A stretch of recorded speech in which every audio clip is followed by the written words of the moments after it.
चालू करू आपण. जे आलेले आहेत त्यांच्यासाठी चालू करू. माझा आवाज सगळ्यांना व्यवस्थित येतोय? हो हो. सर. ओके. आता मी सगळ्यांना तुम्हाला पहिल्यांदा म्यूट केलं होतं. जर कोणाला काही शंका असतील, डाउट्स असतील, तर त्यांनी म्यूट काढायचं आणि मला प्रश्न विचारायचे. जर काही डाउट्स असतील तर. चालू करायचं? हो सर. ओके. हो नो सर. प्रॉब्लेम. करू चालू.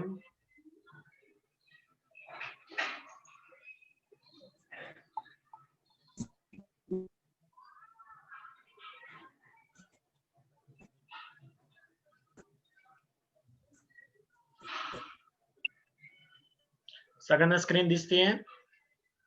हो. हो सर.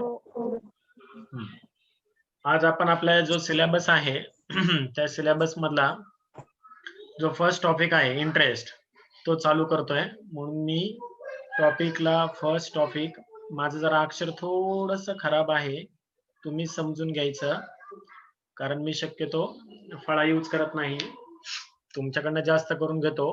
त्याप्रमाणे प्रत्येकाने मी आधी सुरुवातीला सूचना दिली होती की वही, कॅल्क्युलेटर, पेन वगैरे ह्या ज्या काही गोष्टी आहेत त्या घेऊनच बसायच्या, आणि त्याप्रमाणे आपण आता लेक्चर चालू केलेलं आहे. तर लक्षात घ्या, हा जो इंटरेस्ट टॉपिक आहे हा खरंच आपल्याला एकदम इंटरेस्ट घेऊनच सॉल्व्ह करायचा आहे. या टॉपिक मध्ये आता तुम्ही वेगवेगळ्या कॉलेजचे विद्यार्थी आहात, त्यामुळे तुम्हाला काही कॉलेजेसमध्ये हा टॉपिक चालू झाला असेल, काही कॉलेजेसमध्ये हा टॉपिक आणखीन चालू केला नसेल, किंवा आणखीन काही त्यांचे लेक्चर झाले नसतील. कोणाच्या कॉलेजचे लेक्चर चालू झाले नाहीत असं कोणत्या कॉलेजचे विद्यार्थी आहेत का की ज्यांचं आणखीन मॅथमॅटिक्सचे लेक्चरच चालू झाले नाहीत? आहेत का कोण असे विद्यार्थी?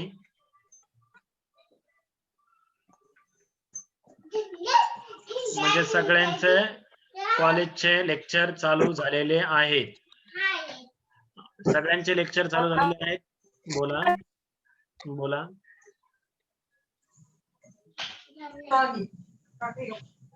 और तुझ्या बोल.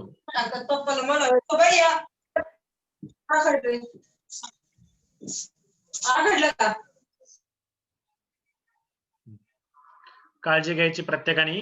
आपला आवाज हा म्यूट करून ठेवायचा.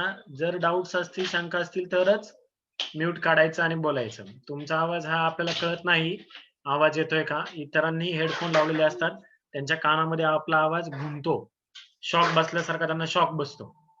तर चालू करूया. तुम्ही काही जास्त काय बोलत नाही, काही प्रॉब्लेम नाही. चालू करू. इंटरेस्ट हा टॉपिक. इंटरेस्ट या टॉपिक मध्ये आपल्याला दोन प्रकारचे इंटरेस्ट शिकायचे. एक आहे फर्स्ट म्हणजे सिंपल इंटरेस्ट. सिंपल इंटरेस्ट म्हणजे काय, ज्यांचं चालू झालं असेल त्यांनी बोललं तरी चालेल. सिंपल इंटरेस्ट म्हणजे काय?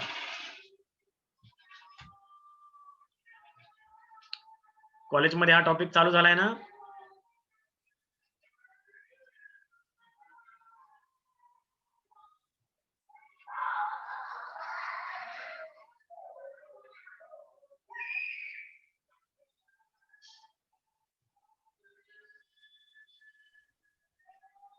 सांगू सर? हा बोल. When interest is calculated, the original principal term may be the simple interest. एकदम बरोबर सांगितलेलं डेफिनेशन, की जेव्हा मी आता तिने जी सांगितली तीच मी मराठीतनं तुम्हाला सांगतो, की जेव्हा हे इंटरेस्ट हे ओरिजिनल कॉस्ट वरती किंवा ओरिजिनल प्रिन्सिपल अमाउंट जे असेल, मूळ किंमत जी असेल त्याच्यावरती जेव्हा कॅल्क्युलेट केलं जातं तेव्हा त्याला काय म्हटलं जातं? Simple interest. when interest is calculated on original principal amount, that's called simple interest. ठीक आहे, दीदी तू खेळत बस. म्हणजे याचा अर्थ असा झाला की जेव्हा तुम्ही एखाद्या मूळ किमतीवरती जे काय त्यांची मूळ रक्कम असेल त्याच्यावरती जेव्हा कॅल्क्युलेट करता तेव्हा त्याला आपण काय म्हणतो? सिंपल इंटरेस्ट म्हणतो. मग आता ही झाली डेफिनेशन. ही डेफिनेशन तुम्हाला नंतर सॉफ्ट कॉपी मध्ये पाठवणार आहे. आता आपण जे आपल्याला या टॉपिक वरती शक्यतो थेअरीचे प्रश्न नसणार आहेत, याच्यावरती काय प्रश्न असणार आहेत आपल्याला, तर डायरेक्ट एक्झाम्पल असणार आहेत, आणि ते एक्झाम्पल कसे सॉल्व्ह करायचे ते आपण या टॉपिक मध्ये पाहणार आहोत. तर मी तुम्हाला सांगितलं की या टॉपिक मध्ये आपल्याला दोन प्रकारचे इंटरेस्ट शिकायचं आहे. त्यातलं फर्स्ट होतं सिंपल इंटरेस्ट आणि सेकंड जो आहे तो आहे कंपाऊंड इंटरेस्ट. आता कंपाऊंड इंटरेस्ट म्हणजे काय? प्रयत्न करा. Compound interest. कंपाऊंड इंटरेस्ट म्हणजे चला मीच सांगतो. कंपाऊंड इंटरेस्ट म्हणजे त्याला मराठीमध्ये म्हटलं जातं चक्रवाढ व्याज. आणि चक्रवाढ व्याज म्हणजे काय? की जी मूळ रक्कम असेल त्या मूळ रकमेवरती जे काही तुम्ही इंटरेस्ट कॅल्क्युलेट करता त्या इंटरेस्ट प्लस मूळ रक्कम म्हणजे व्याजावरती व्याज जेव्हा चार्ज केलं जातं तेव्हा त्याला आपण काय म्हणणार? Compound interest. हे मी सरळ तुम्हाला फक्त कंपाऊंड इंटरेस्टचा अर्थ सांगितला.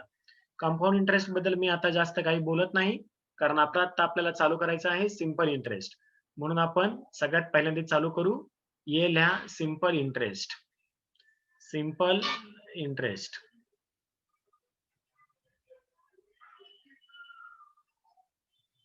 Simple interest. काय सांगतोय कळतंय ना सगळ्यांना? Simple interest. जरा थोडंसं अक्षराच्या बाबतीत जरा समजून घ्यायचं कारण मी शक्यतो आधीच सांगेल तुम्हाला ब्लॅकबोर्ड वापरत नाही. पण आता इथं तुम्हाला मी दाखवतोय म्हणून जर समजा एखादं स्पेलिंग वगैरे जर काही कळलं नाही समजा लिहिताना वगैरे तर मला नीट विचारा मी तुम्हाला ते सांगेन.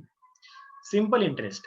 आता आपला हा जो विषय आहे हा आहे बिझनेस मॅथमॅटिक्स आणि याच्यामध्ये म्हणजेच गणित. आणि या विषयामध्ये तुम्हाला जेव्हा गणित सॉल्व्ह करावे लागतात त्यावेळेस काही फॉर्म्युले सूत्रे हे पाठ करावे लागतात आणि त्याचा आधार घेऊनच आपण काय करत असतो? गणित सोडवत असतो.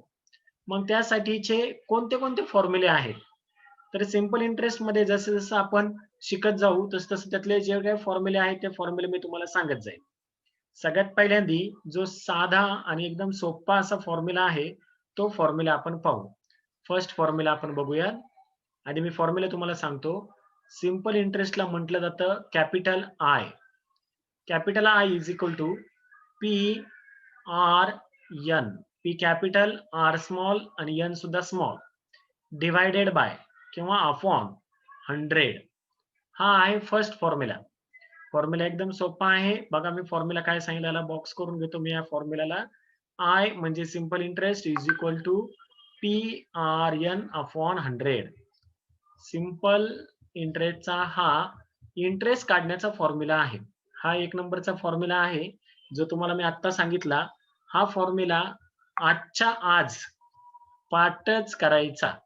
पाठ करायला काही एवढं अवघड नाहीये. P R N upon 100. आता तुम्ही म्हणाल की पी म्हणजे काय सर? मग आता आपण इथं पाहू पी म्हणजे काय, आर म्हणजे काय आणि एन म्हणजे काय. तर P is equal to principal. Principal काय? पी म्हणजे principal. R is equal to हे तुम्हाला सगळं लिहायचंय हा. Rate of interest. Rate of interest. Interest आणि N is equal to number of years किंवा time. Number of years oblique मी त्याला म्हणतो टाइम. हे तुम्हाला मी जे सांगतोय ते समजतंय का? कशाला काय अर्थ आहे काय नाही ते. सगळ्यात महत्वाचा आयचंच लिहायचं राहिला. I is equal to simple interest. I is equal to simple interest. आता इंटरेस्टचं स्पेलिंग मी काही ठिकाणी TEREST लिहितो. समजा कधी कधी माझ्याकडनं ई लिहायचा राहून गेला तर तिथे समजून घ्यायचं की सरांचं म्हणजे लिहिण्याच्या ओघामध्ये ई राहून गेलेला आहे. तर मी तुम्हाला सांगितलं आय इज इक्वल टू काय? Simple interest. P is equal to काय? Principal. R is equal to rate of interest. N is equal to number of years oblique time. आता मराठीतनं मी ह्याचा तुम्हाला सगळ्यांचा ह्या फॉर्म्युल्याचा अर्थ समजून सांगतो. पी म्हणजे काय? की जी आपण रक्कम व्याजाने घेतो त्याला म्हटलं जातं मुद्दल. मराठीतनं काय म्हटलं जातं? मुद्दल म्हटलं जातं. ती मुद्दल म्हणजेच पी. आर म्हणजे रेट ऑफ इंटरेस्ट म्हणजे तुमचा व्याजाचा दर. व्याजाचा दर किती आहे? 2%, 5%, 10%, 15% हे टक्क्यामध्ये दिलेला असतो. रेट नेहमी पर्सेंटेज मध्ये असतो. नंबर ऑफ इयर्स किती वर्षासाठी म्हणजे जेव्हा तुम्हाला इंटरेस्ट काढायचा आहे ते इंटरेस्ट नेहमी पर ॲनम मध्ये दिलं जातं. वार्षिक दिलं जातं. वार्षिक चार्ज केला जातो. म्हणजे काय? इथं रेट जो दिलेला असतो ना हा उदाहरणार्थ मी नीट समजून घ्या काय आणि काय नाही ते मी इथं दाखवतो तुम्हाला. Rate of interest at the rate of समजा मी इथं म्हटलं 10%. तर इथं अर्थ असतो PA. PA means per annum, वार्षिक दर दिलेला असतो वर्षाचा 10%. आणि नंबर ऑफ इयर्स म्हणजे त्याला आपण एन म्हणतो, किती वर्षासाठी, याला आपण मराठीतनं म्हणणार काळ किंवा वेळ, किती काळासाठी, वेळेसाठी तुम्हाला ते पैसे दिलेले आहेत व्याजाने ते. आणि आय म्हणजे सरळ व्याज. असा त्याचा काय अर्थ झाला, या फॉर्म्युल्याचा अर्थ झाला. या फॉर्म्युल्यावरची आज आपण गणित पाहणार आहोत. हे जे आपण पाहिलं तो 1 नंबरचा फॉर्म्युला पाहिला. आता 2 नंबरचा फॉर्म्युला पाहू आपण. मी तुम्हाला 2 नंबरचा फॉर्म्युला याच बाजूला देतो इथे. सेकंड नंबरला. सेकंड नंबरला 2 नंबरचा फॉर्म्युला आहे. तो एकदम इझी आणि सोपा आहे. काय आहे तर A is equal to P plus I. आता तुम्ही म्हणाल A म्हणजे काय? तर मी खालच्या बाजूला लिहितो. आधी ह्या फॉर्म्युल्याला मी बॉक्स करतो. कारण हा फॉर्म्युला सुद्धा तुम्हाला आजच काय करायचं आहे, पाठ करून ठेवायचा आहे. जे फॉर्म्युले होतील ते आजच पाठ करायचे. त्यामध्ये आता आपण A म्हणजे काय ते पाहू. जर फास्ट होत असेल तर मला मध्ये थांबवलं तरी सुद्धा चालेल. बोल बरं. मी शिकवतोय, दीदी बरोबर बघत बस. जा. A इज इक्वल टू, जर समजा तुम्हाला फास्ट होत असेल असं वाटत असेल तर मध्येच मला थांबवा की सर मला हे कळलं नाही, हे परत एकदा रिपीट करा. तर मी पुन्हा एकदा रिपीट करेन. कारण या ठिकाणी मी तुम्हाला दिसतोय पण तुम्ही मला दिसत नाहीये. मी जे काही सांगतोय ते तुम्हाला दिसतंय. त्यामुळे जर काही मध्ये शंका आली, डाऊट्स आले तर मध्येच मला थांबवा, मी तुम्हाला एक्सप्लेन करेल. A मीन्स काय? A means amount. A म्हणजे काय? अमाऊंट. आता अमाऊंट म्हणजे मराठीतनं त्याला म्हटलं जातं रास. आता हे रास काय असते तर इथं फॉर्म्युल्यामध्ये आपण लिहिलेलं आहे पहा. याचा अर्थ आपल्याला कळला. A म्हणजे काय? अमाऊंट. दीदी त्या बाजूला जा, त्या घरात जाऊन बसा. जा शामू तिकडच्या घरात जाऊन बस. मी क्लास घेतोय, जा तिकडे जाऊन बस. दीदी बरं मग गप्प बस, शांत बस, मी पोरांना शिकवतोय, बडबड नको करू. A is equal to amount. A म्हणजे अमाऊंट आणि मराठीत त्याला म्हटलं जातं रास. रास म्हणजे काय तर इथं पाहिलेलं आहे बघा, दिलेलं आहे P प्लस I. P म्हणजे प्रिन्सिपल. जे काही तुमचे मुद्दल असेल ते मुद्दलमध्ये व्याज ऍड केलं की जी रक्कम मिळते त्याला म्हटलं जातं अमाऊंट. आणि P म्हणजे काय तुम्हाला ऑलरेडी माहितीच आहे. P म्हणजे प्रिन्सिपल आणि A म्हणजे सरळ व्याज किंवा सिंपल इंटरेस्ट. असा हा 2 नंबरचा फॉर्म्युला आहे. पण हाच फॉर्म्युला जर तुम्हाला आणखीन वेगळ्या पद्धतीने, जर समजा व्याज न काढता डायरेक्ट जर अमाऊंट काढायची असेल तर यासाठी एक सेपरेट फॉर्म्युला आहे आणि तो फॉर्म्युला मी इथे तुम्हाला लिहून दाखवतो. और हा किंवा दुसरा कोणता फॉर्म्युला आहे तर तो फॉर्म्युला मी इथे लिहितो A चा. तुम्ही माझ्यासोबत लिहा. A is equal to P in bracket 1 plus RN upon 100 आणि ब्रॅकेट कंप्लीट. हे ब्रॅकेट आहे, कंस आहे, कंस आहे हा आणि हा. कंसामध्ये काय A is equal to, formula नीट समजून घ्या. A बरोबर काय P in bracket 1 plus RN upon 100. हा एक फॉर्म्युला पाठ करून ठेवायचा. जो तुम्हाला येऊन जाऊन फक्त फॉर्म्युले किती पाठ करायचे आहे याच्यामध्ये भरपूर फॉर्म्युले आहेत. पण आज कोणते कोणते फॉर्म्युले पाहिजे तर आज आपण एवढे फक्त 3च फॉर्म्युले बघणार आहोत आणि या 3 फॉर्म्युल्यावरचीच गणित पाहणार आहोत. शक्यतो आज आपण फक्त याच फॉर्म्युल्यावरची गणित पाहू. तुम्हाला आज मी किती फॉर्म्युले दिलेले? 3 फॉर्म्युले दिलेत की तुम्हाला पाठ करायचे. फर्स्ट फॉर्म्युला होता I is equal to PRN upon 100 आणि A is equal to P plus I किंवा A is equal to P in bracket 1 plus RN upon 100. आता इथे P म्हणजे काय तर P म्हणजे प्रिन्सिपलच, R म्हणजे काय तर रेट ऑफ इंटरेस्ट, N म्हणजे काय नंबर ऑफ इयर्स किंवा टाइम, असा त्याचा अर्थ आहे.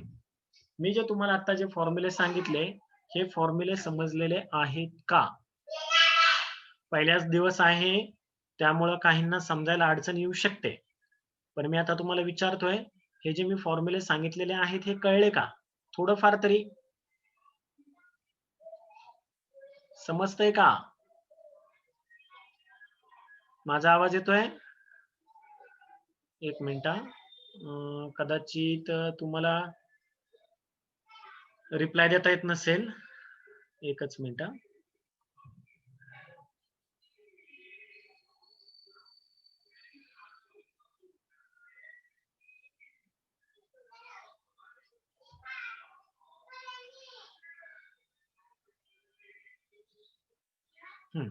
कोणतरी बोला बरं, म्यूट काढा बरं, म्यूट निघते का पहा. अजिंक्य, धनश्री, किरण,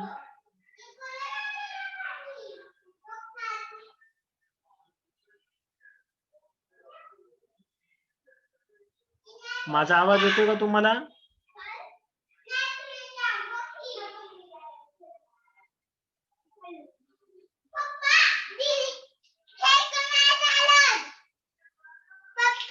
हा कळलं कळलं, जा तिकडे जा, जरा लेक्चर चालू आहे बाळा. माझा आवाज येतोय तुम्हाला? म्यूट काढता येत नाही का? काय अडचणी आहेत का? कारण तुम्हाला काही समजतंय नाही समजत हे मला काहीच कळणार नाही. एकच minute.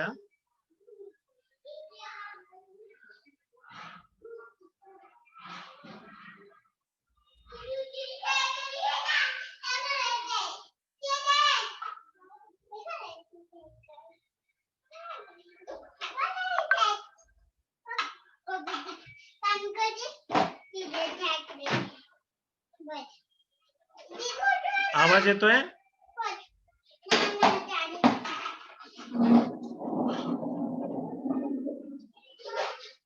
Next, A is equal to P plus I आणि A is equal to P in bracket 1 plus RN upon 100. तर त्याप्रमाणे आपण आता नेक्स्ट डायरेक्ट उदाहरणं पाहू. तर फर्स्ट आता मी तुम्हाला फक्त डिक्टेट करतो, सांगतो, तुम्ही ते उदाहरण लिहा, म्हणजे तुम्हाला ते कळेल की कसं सॉल्व्ह करायचं आहे ते. मी तुम्हाला उदाहरण देतो, सगळ्यांनी लिहा. लिहा.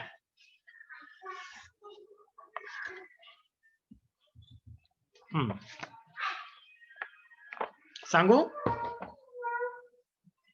घ्या. एक नंबरचा, find the simple interest, find the simple interest on rupees, find the simple interest on rupees 1000 at 6% per annum, 6% per annum for 5 years. For 5 years. सगळ्यांचं लिहून झालंय? लिहून झालं का? आपण पाहू, लगेच सोडवायला सुरुवात करू.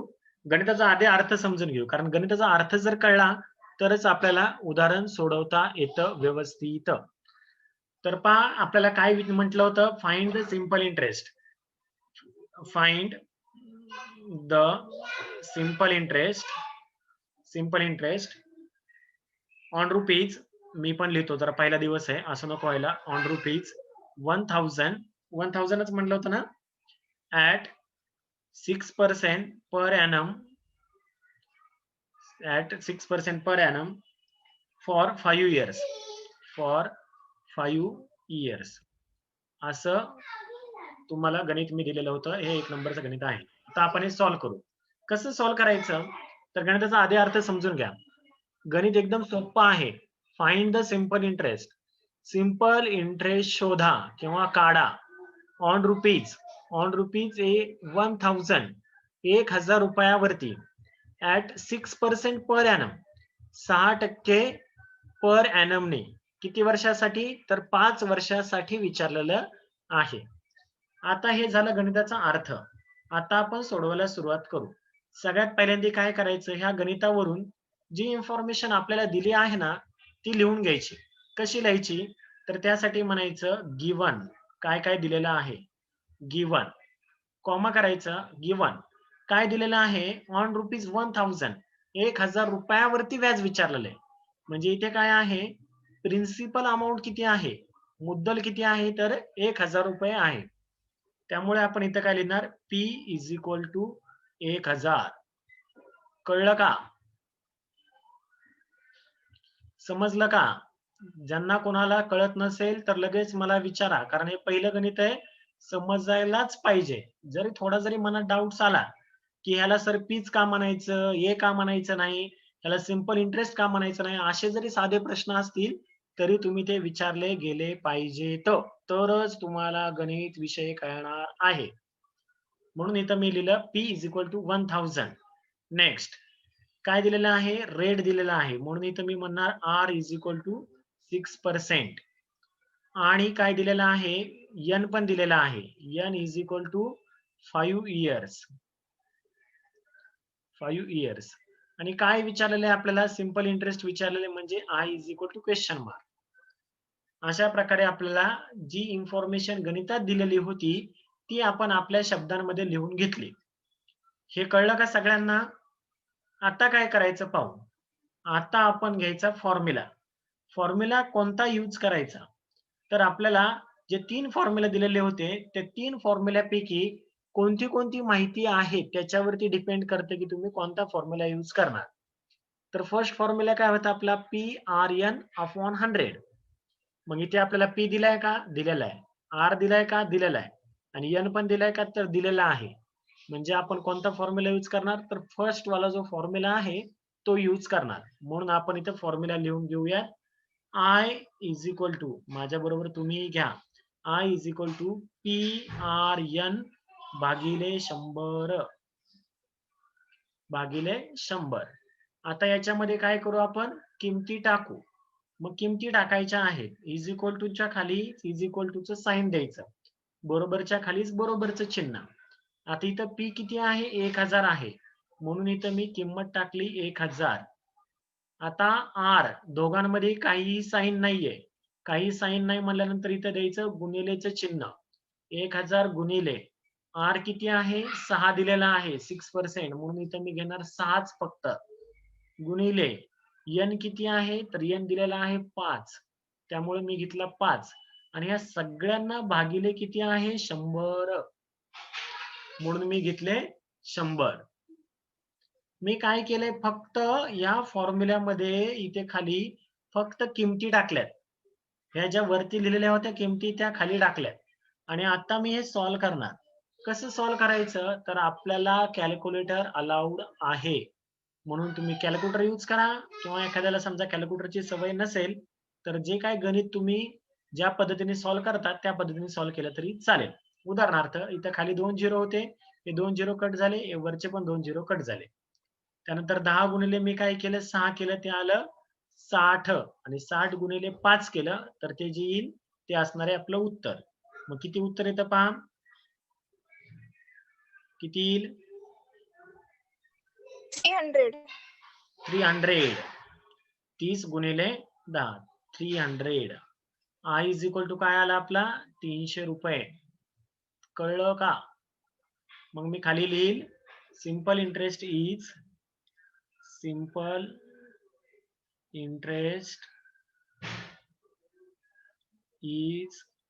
रुपीज 300. सगळ्यांना समजलं का? इतकं सोपं गणित आहे. आणि हे गणित किती मार्काला विचारतात, तर हे गणित विचारलं जातं 4 मार्कासाठी. 4 मार्क्स, 4 मार्क आहे त्याला. हे जे फॉर्म्युला लिहिता ना, या फॉर्म्युल्याला तुम्हाला 1 मार्क मिळतो. त्यानंतर इथं जे सॉल्व्ह करता याला 2 मार्क मिळतात, इथं 2 मार्क आहेत. आणि इथे जे आहे याला उत्तर, ह्याला 1 मार्क आहे. काय अवघड आहे का याच्यात? गणित कळलं का सगळ्यांना? समजलं का? कुणीतरी बोला, बोलला तरच मला कळणार आहे. चुकीचं का व्हायला? समजलं, नो प्रॉब्लेम, कळलं, लक्षात आलं. ओके, चालतंय. मग दुसरं गणित पाहायचं, पाहू. हे झालं पहिलं गणित. आता दुसरं गणित पाहू, सेम अशाच प्रकारचं आहे. काय आहे पाहू. हेच गणित घेऊयात आपण, फक्त इथं जे 5 इयर्स म्हटलं होतं ना, त्या ठिकाणी आपण म्हणूयात मंथ्स. म्हणून गणित लिहा, फाइंड, असंच घेऊ, find the simple interest, find the simple interest on rupees 1000. जरा पहिला दिवस आहे म्हणून जरा वेगवेगळे उदाहरणं घेऊयात आपण.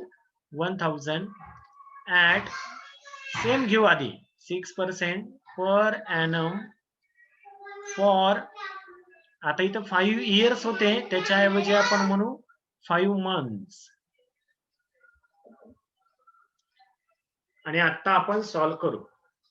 गणित झाले सगळ्यांचं लिहून, तुमच्या सोबत मीही लिहिलेलं आहे. लगेच सोडवायला सुरुवात करू. सगळ्यात पहिल्यांदा काय लिहितो आपण, या गणिताचा अर्थ समजून घेतो. तर काय विचारलंय, find the simple interest. Simple interest काढा ऑन ₹1000 1000 रुपयावरतीच 6%. पण इथं काय म्हटलेलं आहे, 5 महिन्यासाठीच म्हटलेलं आहे. आणि इथं म्हटलं होतं 5 वर्षासाठी, इथं म्हटलेलं आहे 5 महिन्यासाठी. इथे होते वर्ष आणि इथे काय आहेत, महिने आहेत इथे फक्त. अशा वेळेस काय करायचं, तर पाहूयात. सगळ्यात पहिल्यांदा आपण म्हणूयात गिवन. गिवन गिवन काय काय दिलेलं आहे ती माहिती पहा. P इज इक्वल टू तेवढाच असणार आहे, काही चेंज नसणार आहे 1000. R इज इक्वल टू 6% आणि N इज इक्वल टू काय असणार आता इथे, N किती, 5 महिने घ्यायचा का 5 घ्यायचा का काय घ्यायचं, कसं करणार, 5 घ्यायचा. ओके, आणखीन दुसरं काही उत्तर. तर पहा, मी तुम्हाला ह्याच्या आधी जेव्हा एक्सप्लेन केलं तेव्हा टाइम्स म्हणताना काय म्हटलेलं आहे माहिती का, यांच्या पुढे म्हटलेलं आहे N is equal to number of years. वर्षामध्ये पाहिजे, N नेहमी कशात पाहिजे, वर्षात पाहिजे. जर वर्षात दिलेलं नसेल, महिन्यात दिलेला असेल तर तो वर्षात कन्वर्ट करायचा. कसं करायचा, तर त्यासाठी पहा काय म्हटलं होतं आपल्याला, 5 म्हटलं होतं, 5 बरोबर आहे. 5 म्हटलं होतं 5 मंथ्स, म्हणून काय करायचं, 5 भागिले वर्षात महिने किती असतात, 12, म्हणून 5 भागिले 12. कळलं का, N किती घेणार तुम्ही, 5 भागिले 12 घेणार. 5 जर घेतला तर सेम वरच्या सारखंच गृहीत धरलं जाईल. N इज इक्वल टू काय असणार आहे, मग इथं तुमचा 5 इयर्स धरला जाईल. पण 5 इयर्स नाहीये, किती आहे तो आपला, तर तो आहे 5 मंथ. 5 मंथ असल्यामुळे आपण काय केलं, 5/12 केलं. आता हे 5/12 जे आहे ना, हे सॉल्व्ह केलं तरी सुद्धा चालतं. म्हणजेच कसं, तर उदाहरणार्थ मी तुम्हाला दाखवतो. माझ्याकडे ते कॅल्क्युलेटर आहे. 5 भागिले मी 12 केलं तर किती येत आहे, ते 0.4166 उत्तर येत आहे. सगळ्यांना दिसतंय ना, दिसतंय का. तर हे असं घेतलं तरी चालतं, किंवा काय, तर आपण जे दिलेलं आहे ना, इथं समजा 5 भागिले 12 जर केलं तर तुमचं उत्तर आलेलं आहे 0. एकच मिनिट, कुठं गेलं, 0.4166 0.4166 असा आलेला आहे N. आणि इथं काय विचारलं होतं आपल्याला, इथं विचारलं होतं आईच विचारलं होता, तर I is equal to question mark. आता मी इथे फॉर्म्युला लिहून घेतो. फॉर्म्युला काय आहे, I is equal to PRN भागिले 100. आणि याच्यामध्ये मी टाकतो आता किमती टाकल्यानंतर पाहूयात कसं करायचं. P किती होता, तर P 1000च होता सर, म्हणून 1000 गुणिले R किती होता, तर R 6च होता. N किती आहे, तर 5 भागिले 12 किंवा 0.4166 घेतलं तरी चालतं. ज्याला जे घ्यायचं असेल ते घ्या. मी घेतो 5 भागिले 12 म्हणजेच काय, तर इथं भागिले 100 होतं, याला गुणिले काय करणार मी, 12 करणार, म्हणजेच 5 भागिले 12. आणि मग आता मी हे जर सॉल्व्ह केलं तर किती येतं पाहू. कॅल्क्युलेटर वरती सॉल्व्ह करा, किंवा असे 2 0 गेले, हे 2 0 गेले, 6 1 6, 6 2 12, 2 1 2 आणि 2 5 10. आणि मग 5 गुणिले 5 किती होईल तुमचं उत्तर, 25. 25च येतं ना, कॅल्क्युलेट करून पहा. I इज इक्वल टू किती आला, 25. किंवा कॅल्क्युलेटर वरती जर करायचं असेल तर कसं करायचं सांगतो. हे आपलं कॅल्क्युलेटर आहे, या कॅल्क्युलेटर वरती मी असं करणार, 1000 गुणिले किती दिलेलं आहे, 6 गुणिले 5 भागिले 100 भागिले 12 आणि ते केलं की इथं उत्तर 25. समजलं का सगळ्यांना. इथे एक वाक्य लिहून घ्यायचं, simple interest is ₹25.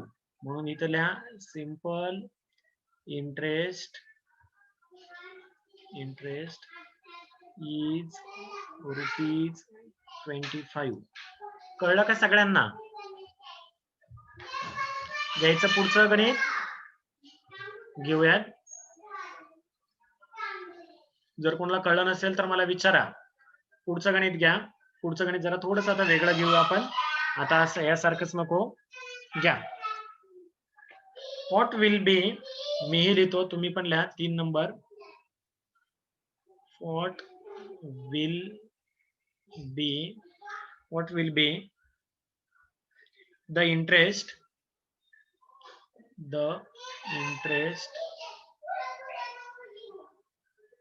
on rupees 15,000 for 2 years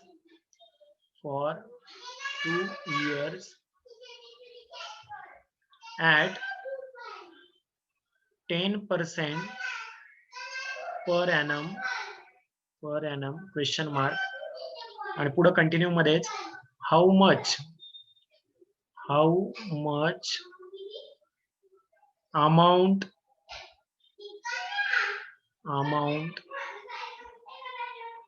will be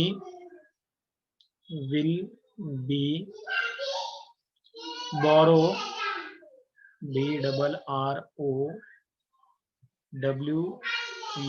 borrowed repay in all question mark. असं गणित आहे. नीट एकदा परत जर कोणाचं राहिलं असेल तर पहा. What will be the interest on rupees 15,000 for 2 years at the rate of 10% per annum. How much amount will be borrower repay in all. गणिताचा अर्थ लगेच बघूयात आणि सोडवायला सुरुवात करू. गणिताचा अर्थ बघा काय होतो. गणितामध्ये काय सांगितलेलं आहे.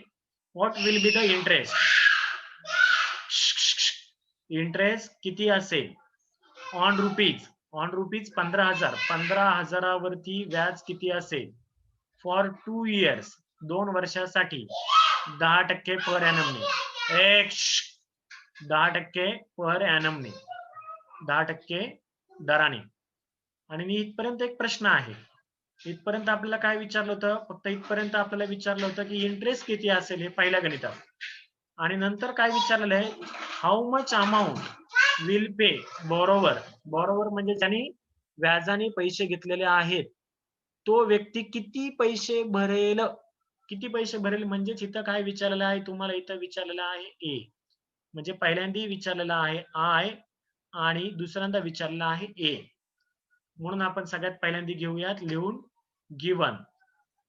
गिवन काय काय दिलेली माहिती ती पाहू. ऑन रुपीज 15,000 म्हणजेच काय तो आहे पी किती दिलेला आहे 15,000 रुपये दिलेला आहे. एन दिलेला आहे 2 वर्ष. जसा दिलाय तसाच आपण घेऊ. 2 वर्षात दिलेला आहे म्हणून तिथं मी म्हटलं 2 years.